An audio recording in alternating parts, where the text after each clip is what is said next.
आपके पिताजी के ऊपर एक पिताजी के ऊपर जूता फेंका गया, ये कोई आम नई घटना नहीं है, लेकिन एक जनप्रतिनिधि होने के नाते, लोकतंत्र का हिस्सा होने के नाते हमें लगता है इस हद तक किसी को भी गिरना गलत है।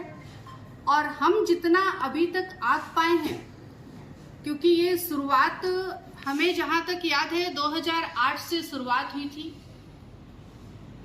2008 में बुश के ऊपर जूता फेंका गया था और उसके बाद जूता फेंकने वाला जैदी हीरो बना, चुनाव लड़ा।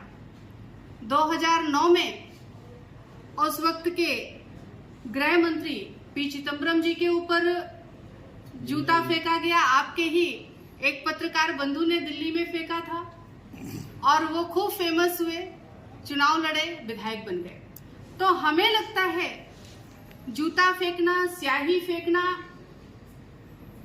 ये एक राजनीतिक स्टंट के रूप में लोग इस्तेमाल करते हैं कि इस बहाने हम फेमस होंगे और कहीं ना कहीं अपने आप को हम स्थापित कर सकेंगे। लेकिन फेमस होने के लिए लोकतंत्र में इस हद तक गिरना निंदनीय है और मैं इसका विरोध करती हूँ। ये कोई नई घटना नहीं, पूर्व में भी होती चली आई है। हमारे पार्टी के भीष्म पितामह कहे जाने वाले लालकृष्ण आडवाणी जी तक पर भी ऐसी घटना हुई है। तो इससे कोई भी अछूता नहीं रहा है और ऐसे बड़े लोगों को ही चुनना, यानी हम अपनी राजनीति को चमकाना का ही एक उद्देश्य है, बाकी ये कुछ नहीं है। स्वामी प्रसाद मौर्य जी कह रहे हैं कि बीजेपी पे आरोप है, वो कहते हैं बीजेपी, ये सब बीजेपी ने कराया है।